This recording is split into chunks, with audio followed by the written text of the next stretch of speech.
Alright, so what's up mga guys? Nandito na naman tayo sa aking vlog. So for today's video, nandito ngayon tayo sa SB Tagaytay. Ayan yung bagong SB. Ayan, so since wala akong magawa sa buhay at hindi ako makatulog, dumiretso muna ako dito sa bagong SB. Ayan, so shoutout nga pala sa aking tropa pips na si Kenneth Reyes, na kung saan siyang nagdala sa akin dito sa lugar na to. Kaso nga lang gabi. Ayan. So, binalikan ko siya ng umaga. Mas na-appreciate ko siya kasi kitang-kita ang bulkan. Ayan. So, kitang-kita nyo ang gusali, napakataas. Ayan. So, tingin-tingin muna tayo ng tumbler bago tayo pumila. Ayan. Ang mamahal ng tumbler dyan, guys. Ayan. Kung makikita niya, marami silang pwedeng orderan ng pagkain. Ayan. Mga sweets. Pili na lang kayo dyan. So, naka-order na tayo that time.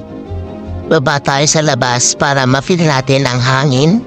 Kung makikita nyo ang bulkan, napakaganda guys. So, ayan, nakaka-relax.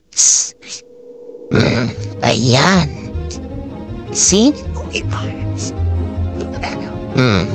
Kaya kung may mga friends kayo, girlfriend, at mga kapanalig sa pananampalataya, dalhin nyo dito sa lugar na to, paniguradong makaka-relax kayo. Ayan. Alright. So, hanap tayo ng pwesto. So, ayan. Ito muna tayo sa medyo malilim. Ayan. So, upo tayo dito, guys. Ayan.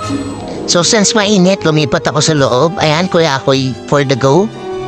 Kuya Akoy muna tayo, guys, at nagaan tayo mag-vibrate ang mahiwagang bilog na binigay ng bathala. Ayan, in-adjust ko siya para pag nag-vibrate siya, makikita ko agad. Ayan na. At ito na nga, guys, nag-vibrate na ang mahiwagang bilog ng bola. At kukunin na natin ang ating order. Tada! Ayan na, nakuha na natin ang ating order. So, upo na tayo dito, guys. At syempre, hindi tayo kulang ang ating order. Kaya umorder pa ako ng isa yan. Kuya Akoy for the go ulit, guys. Habang naninipat na mga pangit sa paligid. Charis. Ayan, tininindor ko na yung ice cream para malasahan ko siya ng bongga. At ay ito na nga, lumabas muna tayo dito sa labas para magpahangin. Ayan, sun kiss ko, no? Nilamon ako ng araw dyan, guys. Ayan. Peace out muna. Bye-bye.